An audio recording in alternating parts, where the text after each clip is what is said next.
Good morning, everybody. It's good to be back here with you all today. I wanted to kick things off this morning by responding to a few of the outrageous things that happened last night. What you heard was transparent politicizing of tragic loss of American families and absolutely nothing to honor their losses with action. You did not hear about a plan to secure the border from the Republicans. You did not hear about a plan to reduce crime. You didn't hear about getting guns out of the hands of criminals. Because Donald Trump and Republicans aren't here to lead, it's because they are here to divide. In fact, it was Donald Trump who ordered his MAGA allies to kill the toughest, fairest bipartisan border deal in decades because it thought it would help him politically. President Biden sees things differently. He is a president of action. President Biden is fighting for these families. He understands their pain, and he's taking actions to protect American families because that's what real leaders do. I'm prepared to make a wild prediction that tonight will be more of the same as Republicans come together to coordinate their second-in-command, JD Vance. But before I talk about Donald Trump's vice presidential pick, I want to talk about our Vice President, Kamala Harris. She is a powerful voice in this nation. Kamala Harris's story is an American story, and she has spent her life serving the people. As a prosecutor, a district attorney, an attorney general, a United States senator, and as vice president, she has represented America around the world. She's fought for our rights and stood strongly with President Biden to deliver for our families. President Biden picked her because she is qualified for the job. Sadly, for JD Vance, I cannot say the same. But we know why Donald Trump picked JD Vance. Trump picked JD Vance because he would bend over backwards, enable Trump to do whatever he wants with his MAGA agenda, no matter the harm to the American people. Nowhere is that clearer than in JD Vance's extreme anti-reproductive freedom agenda. I'm joined today with Congresswoman Veronica Escobar, a co-chair of our campaign, Amanda Zurawski, and Governor Tim Walz of Minnesota, who in a moment will go into detail about the stakes of the election for Americans' reproductive freedom. But first, I want to just devote a little bit more time on exactly who JD Vance is. JD Vance is an anti-choice politician whose views on reproductive freedom and women's rights would take us back decades.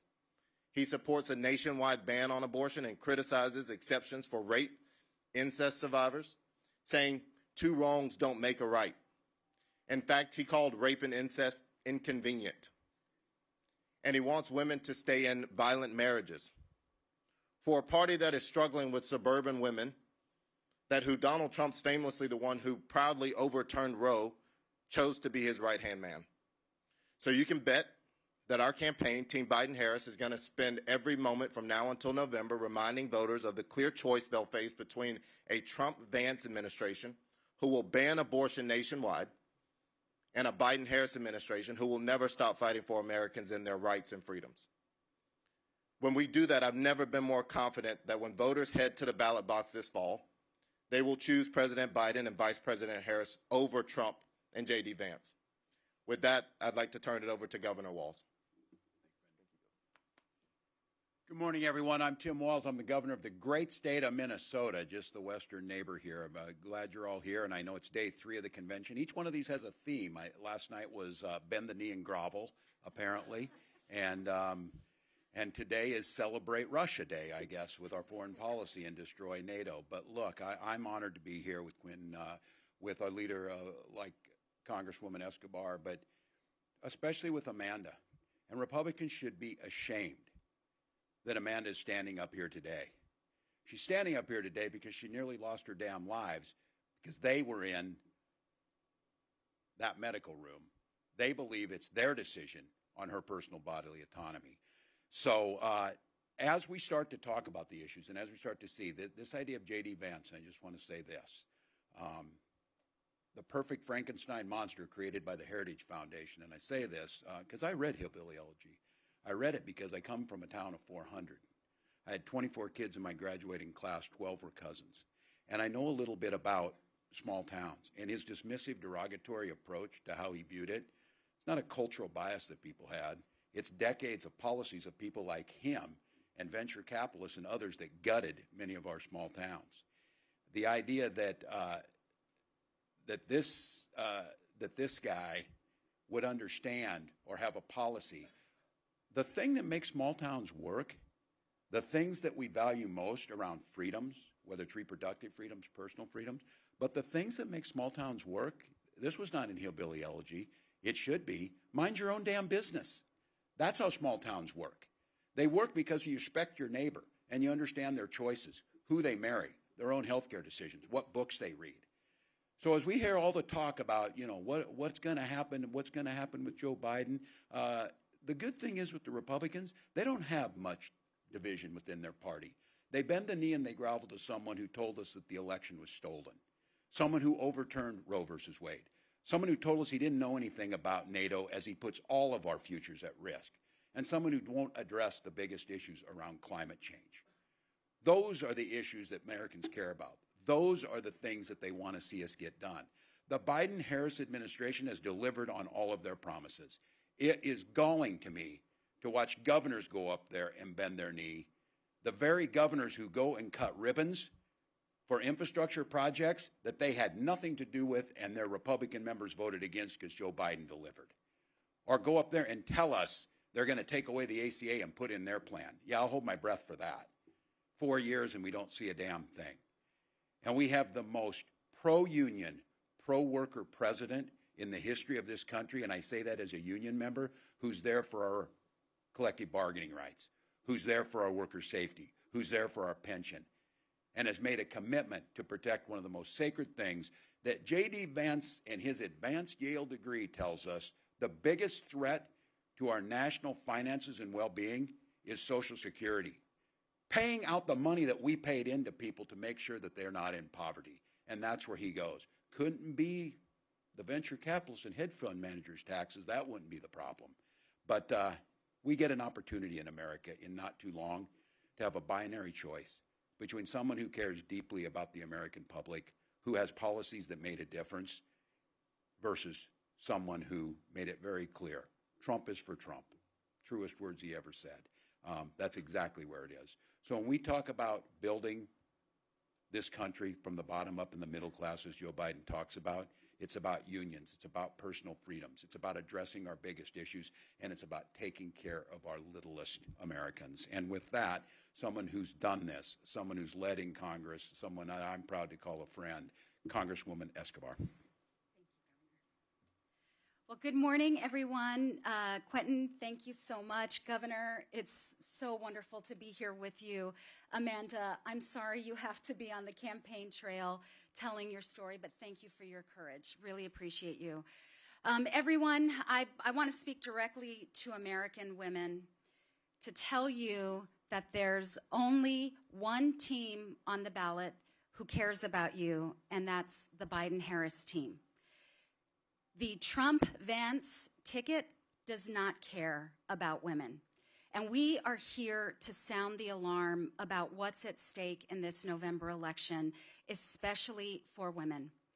We know that since Donald Trump sought to overturn Roe v. Wade, and he was successful in doing that, 1 in 3 women in America now live in a state with an abortion ban. That's 1 in 3 women of childbearing age. It is an abomination that this is the vision that they have for all American women. And we need to only look at what they've said and what they've done and what they are planning to do. We need to believe them when they tell us what they want to do.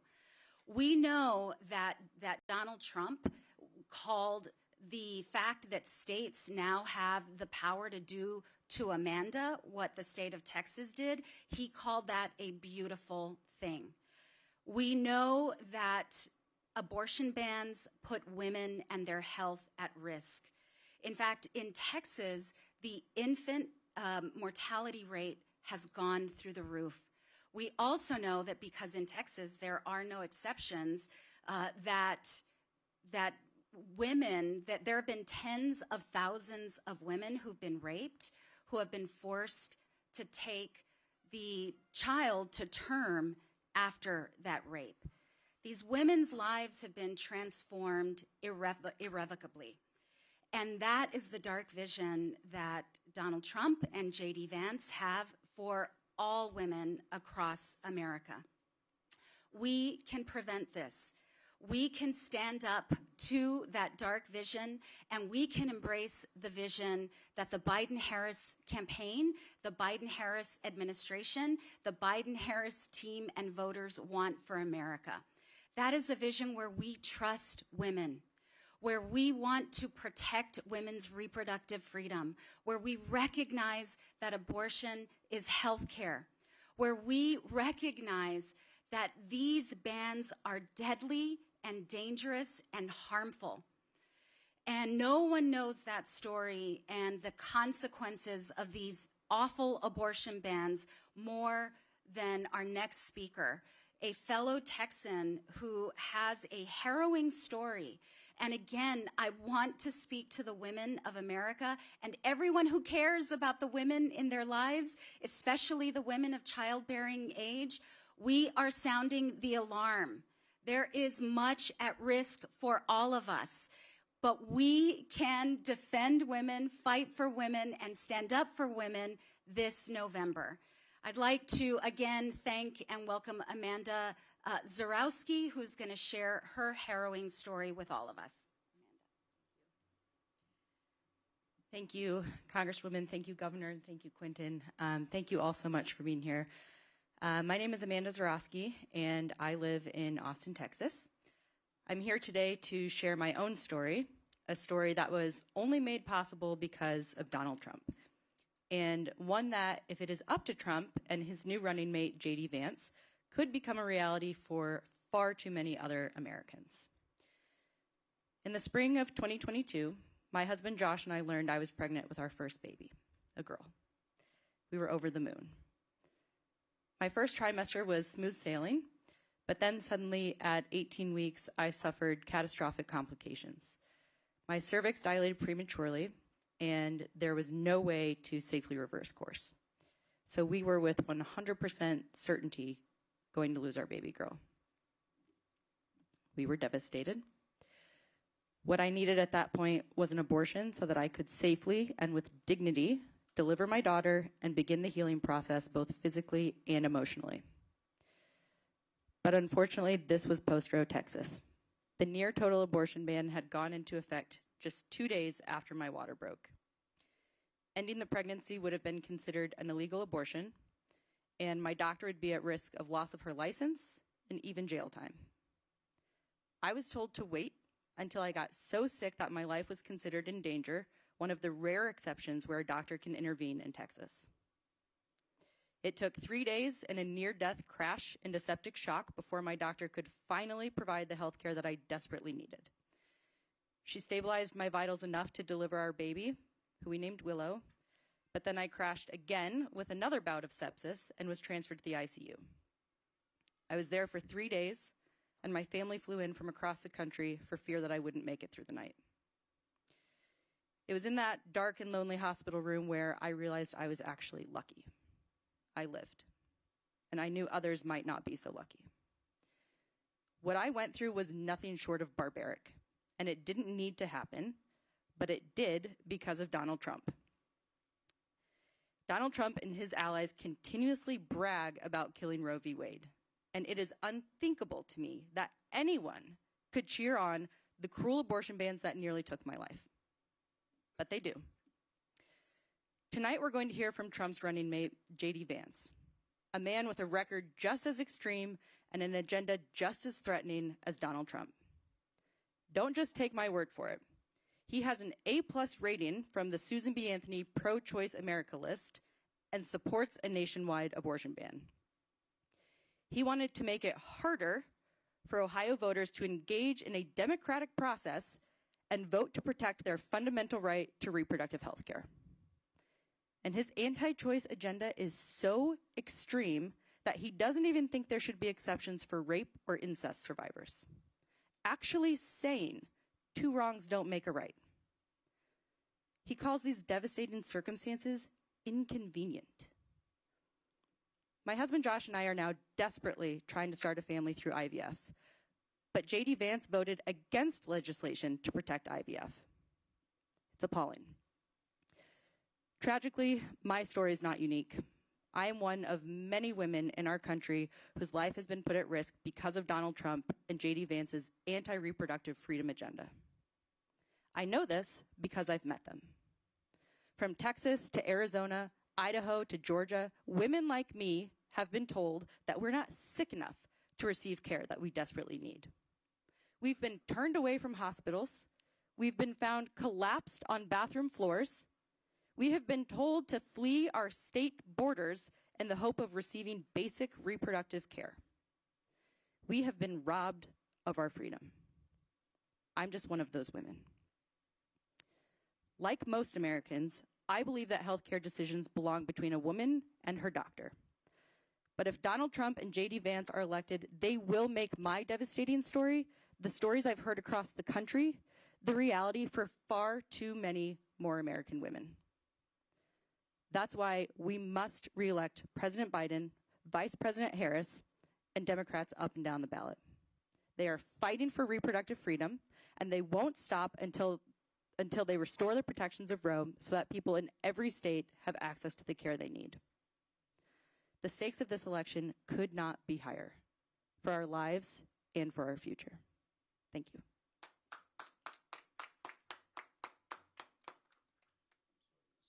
Thank you, Governor Walz.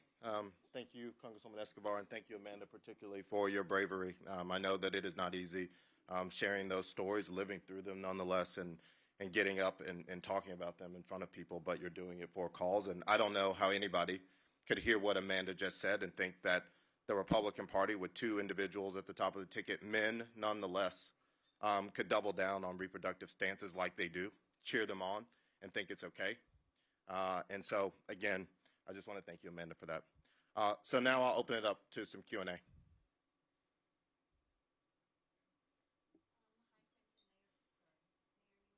Examiner, this is actually a question for the governor. I think you sent around a letter about the virtual roll call.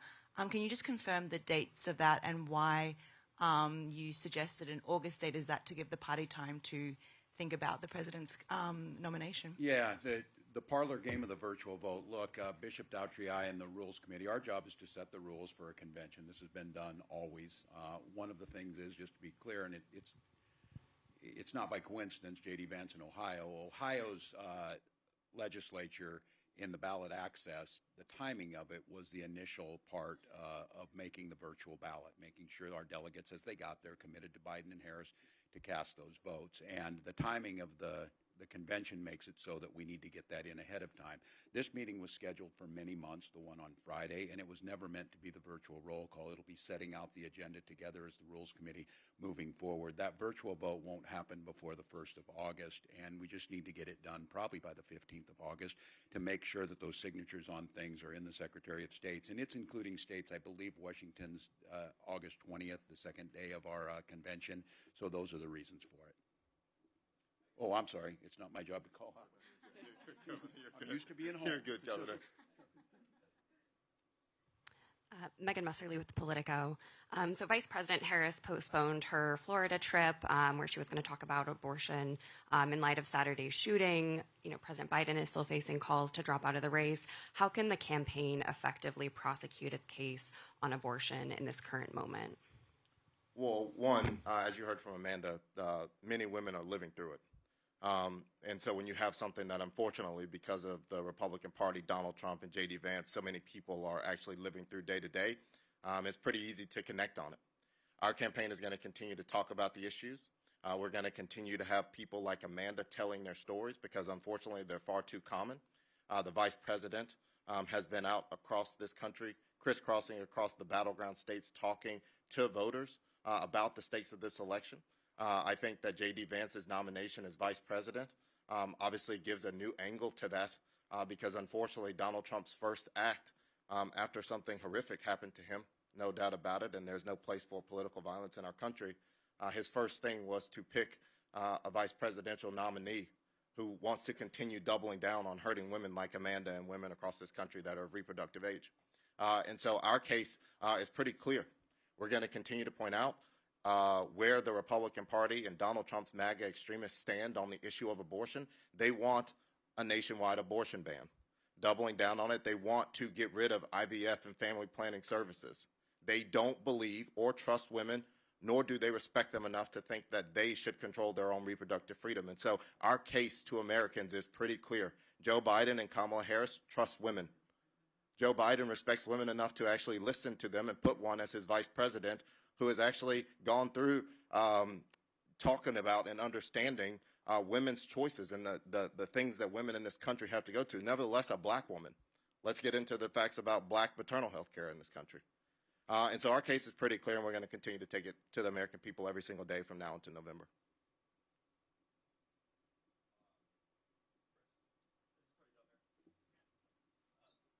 So I just wanted to ask again about the virtual roll call vote. I actually covered this story in Ohio about the Secretary of State's threat to take Biden off the ballot. He currently says that that is no longer the case. In fact, he laid out on Twitter. Oh, then it's all okay. Well, I'm asking specifically because he said, listen, you know, they could even switch Biden off the ballot until I think the end of August, right? I mean, if the Republicans are saying now that this is no longer an issue, the Secretary of State, the legislature has passed, you know, this bill fixing this, why still use this as a reason when so many people in the party are concerned about pushing through Biden's nomination? Yeah, no, it's a good point.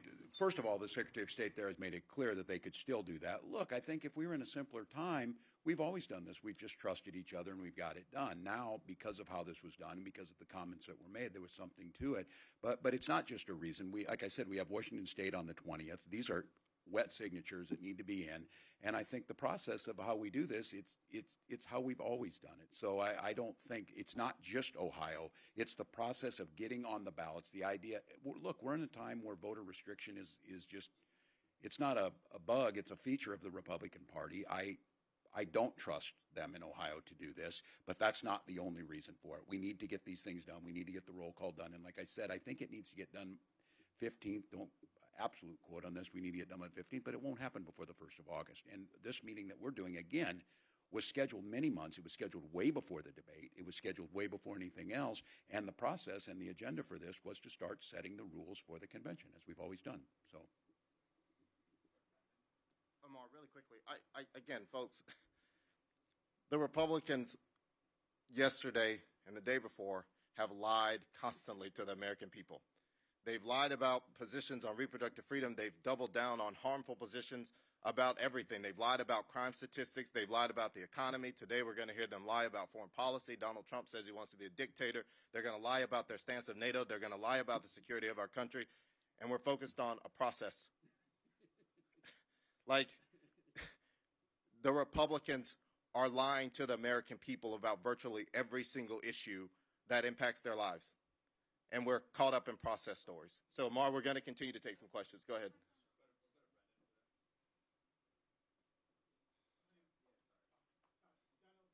Voice. Quentin, are there going to be more press events like this in regards to Project 2025? Because I sent a reporter in Atlanta for one that's happening at 2 o'clock today with Representative Hank Johnson and others. So is this going to be something that we're going to focus on a lot more in regards to making sure that we talk to the press about Project 2025? Thank you for the question, Ellen. Absolutely. It is extremely important for us. Again, our whole thing has been this election as a choice. And there are two very different visions for this country. We heard the president in Detroit lay out his vision where he wants to expand health care. He wants to expand the cap on prescription drugs, continue to lower costs. He wants to make sure that there is no nationwide abortion ban. He wants to pass the PRO Act. He wants to make sure kids continue to not have to drink dirty water, internet access. That is where President Biden and Vice President Harris's focus is. And when it comes to Project 2025, that is Donald Trump's agenda for a second term. He is trying to moderate his position on it. The Supreme Court that he largely appointed have given him untethered and fettered power that we have not seen any president have. And he is going to use Project 2025 and his his vice presidential pick, JD Vance, to continue to push that forward. Gutting checks and balances, getting rid of critical government department agencies like the Department of Education, and then shoving a nationwide abortion ban down the throats of women like Amanda across this country. So we're going to continue to talk about it every single day and make sure that we're drawing that contrast.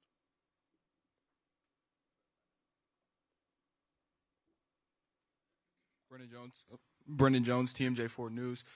Driving around Milwaukee, you can see near construction zones. You know, Biden infrastructure plan paid for this construction zones. What other ways are you guys looking to campaign in Milwaukee, and why should Milwaukee voters select you guys in November?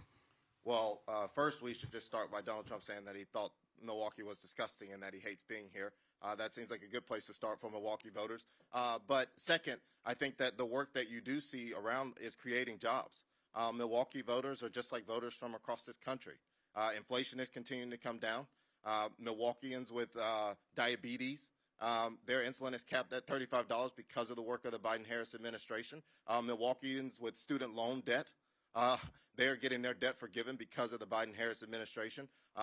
Unfortunately, any that are under 20, or fortunately, any that are under the age of 26 are continuing to be able to allow to stay on their parents' health care insurance because of President Biden, and it has been expanded. So we're going to continue to draw the stakes of this election. Women of reproductive age have more to lose in Milwaukee and Wisconsin than anyone else, unfortunately. Let's talk about African-American voters.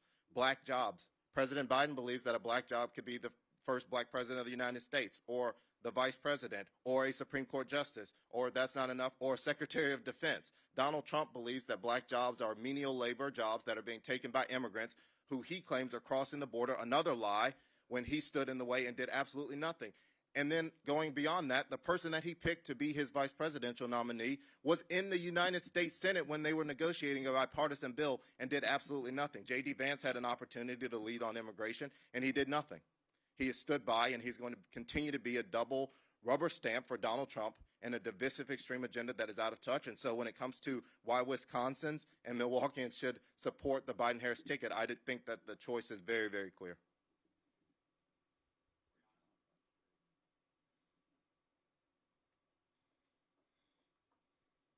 Hi, Oriana with Notice. I wanted to know if Democrats plan to center gun safety after the assassination attempt against Trump, and if so, how? Look, I first want to start by saying this, and I think it has to be a prerequisite about any question that comes after this or relates to what happened. What happened to former President Trump is appalling. It has no place in our political system. I think we saw President Biden come to Americans immediately, not as candidate Joe Biden, although that is a hard distinction to make, but as President Joe Biden from the Oval Office to double down on the fact that we can't stand for this. We have to continue to move past it in this country. Incidents like what happened to Paul Pelosi, what happened to former President Trump, what happened to Gabby Giffords, they have no place here. But when it comes to your questions, particularly on gun violence and gun reform, we're not changing our position on this. And unfortunately, I will have to say, because we're talking about what we're seeing on the streets walking around here, yesterday coming into our office here today, I saw a raffle for an AR-15. I saw a raffle for an AR-15. So when it comes to where we are, we have been the party of common sense gun reform. We have been the party of making sure that people need basic background checks before they can get weapons. Nobody needs an AR-15 for sport, an AK-47 for sport. So there's no illusion now that since this we are somehow changing our position on where we have been. We have always been. We have never said that, that teachers should be responsible somehow for protecting their students for gun violence. We've never said things like when school shootings happen that we should just get over it when people are losing their kids. And so our position on this has been very clear. It was the same position before the assassination attempt on former President Trump, and it's going to be the same as we continue to move forward. Abril Preciado, WITI Fox 6. So my question is, what can you tell us, or what can you tell the Latino community regarding immigration, and what comes next as far as like many of them trying to gain legal status in the country? I know this is a topic that's very important for Latinos here in Wisconsin, or the immigrant community in Wisconsin that are dealing or struggling with even having a driver's license, DACA recipients as well. So what can you tell us about this? I represent El Paso, Texas, an incredible community of goodwill right on the U.S.-Mexico border. So no one knows better than my community about the opportunity that exists through the Biden-Harris administration and much of the work that they've done. I had the privilege of being with the president a few weeks ago as he announced his executive order to keep some mixed family status or some mixed families, or some families of mixed status together through the executive order. That executive action was based off of one of my bills, the American Families United Act. We saw early on in the administration, President Biden and Vice President Kamala Harris deliver to the United States Congress a comprehensive immigration reform bill. It has been President Biden and Vice President Kamala Harris who have been urging Congress to do its job. There's only one body that can change our outdated immigration laws, and that's the United States Congress. We have not seen Congress act on comprehensive immigration reform in 37 years. 37 years.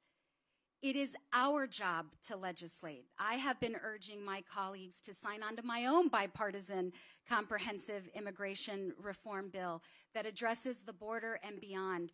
But I'll tell you this, drawing the contrast, whereas President Biden worked with a bipartisan group of senators to enact a border security bill, it was Donald Trump and the Republicans who were the obstructionists.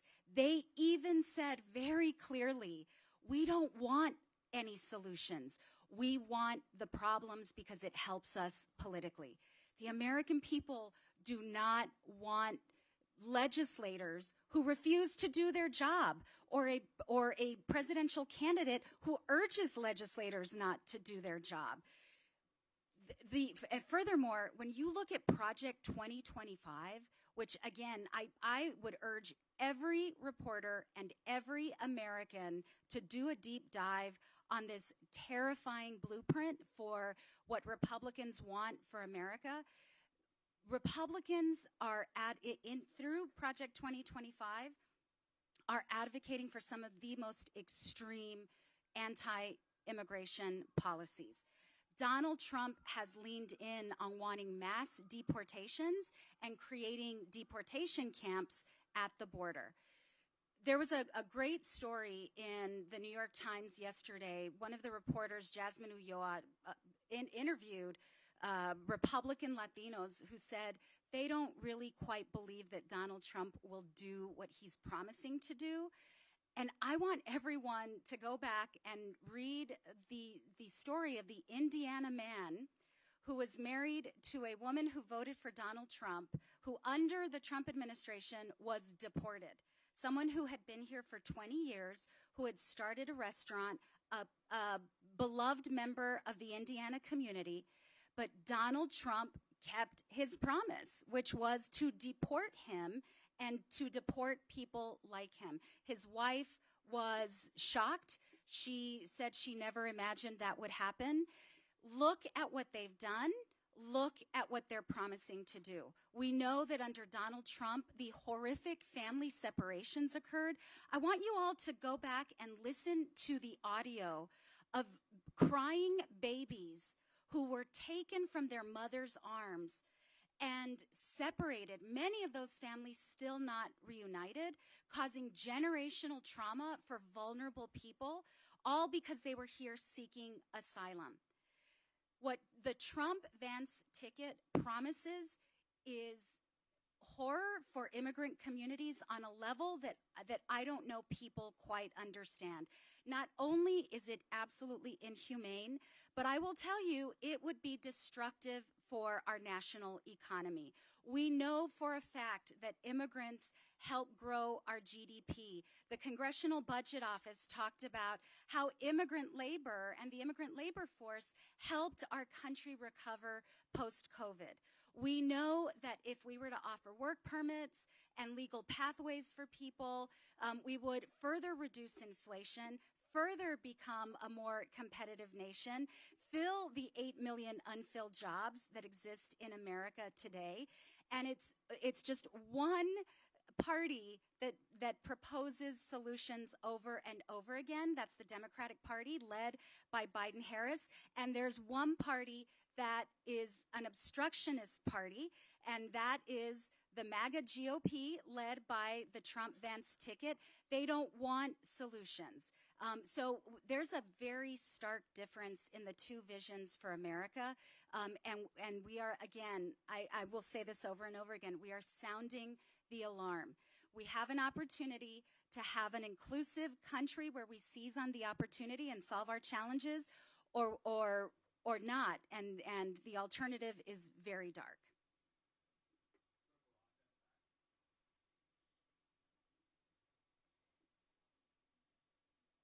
Veronica with CNN. Can I get your response to Ron DeSantis and Nikki Haley's appearance last night at the RNC, particularly Nikki Haley's endorsement of Donald Trump, given the Biden's campaign outreach to her supporters?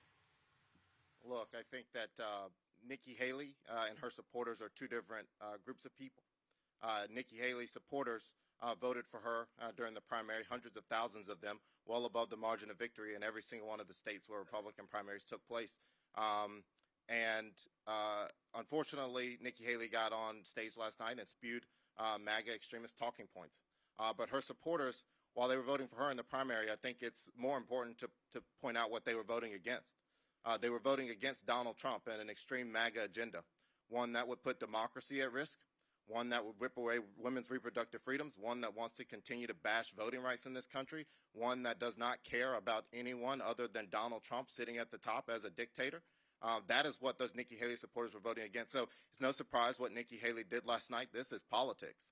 But at the end of the day, those voters that are actually going to go to the ballot box and decide who's going to be the president of the United States, they voted against Donald Trump in those primaries because they see exactly who he is. They saw the devastation that he brought to this country when he was president for 4 years. They have seen what he would do. They read things like Project 2025. And in fact, when we're talking about these Nikki Haley supporters, these independent, sort of moderate-leaning Republicans, they deeply care about government.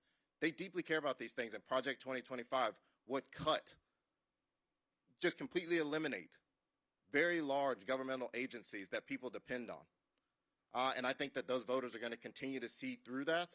And unfortunately, last night, Nikki Haley lost her way in speaking to those people. But I think, again, they voted against Donald Trump in the primary, and we're going to continue to make sure that they know exactly where our vision is for this country versus that of Donald Trump's.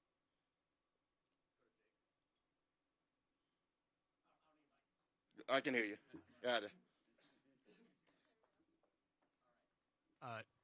You want to hold it? Okay, sorry. Jake Lahat, Daily Beast. This is for any of you, but Governor Walz, you've talked before about how the party should, in some instances, simplify its messaging against Republicans. And I don't want to put words in your mouth here, but to paraphrase, you basically said things along the lines of, like, these guys are a bunch of weirdos and people should... I stand by that, too, by the way. So. I was going to guess you would. My question is a bit of a follow on Megan's, which is, who do you think is the most effective messenger for what you're talking about here with reproductive rights in Project 2025? Is that President Biden? Is it Vice President Harris? Or is it regular everyday citizens like Amanda who are coming forward with these deeply personal and traumatic stories? And I ask that because you've all given us, you've been very generous with your time in this press conference. I think it's an open question as to whether President Biden could or would hold a similar event like this, speak extemporaneously on the issues without notes, without a teleprompter. Are you confident he could do that, or do you think that he'll stay on the top level stuff and we'll see more of things like this? No, I am confident. It's a great question. I think it's all of us. I keep talking about that. I'm biased. I think governors are one of the best messengers. I talk about it, whether it's reproductive rights or whether it's the Infrastructure Act, CHIPS Act, or whatever. The folks who are closest to people, look, I don't think you could come to something like this if you are not moved and clearly heard what Amanda said. That's as clear as it gets. It's incumbent upon all of us to continue to make that message. And she's certainly a better deliverer of this message. And as a man, it's time to shut the hell up at times in these spaces and step back. But there's a time to speak about where it's at, learn from folks, echo these things, tell Amanda's story. So, yeah, I'm confident he can do it. But I think it's much more important that we have the narratives of the people who are out there. We have the workers who are benefiting from it. I think that's the last question, but the political operative in me won't let something that you said go away. But President Biden deeply understands what average people in America are going through. And as Governor Walz said, there are things that he knows that he can't understand because he's not a woman. He's not in those positions. And so on those issues, he knows when to shut up and let other people talk about their experiences. But President Biden is deeply connected to voters across this country and understands what they're going through in their daily lives, and that's exactly what makes him a better candidate to lead this country than Donald Trump. So I want to thank you all for coming back today. This is very good, productive conversation. I hope you all enjoyed it, and we'll see you tomorrow. Thank you.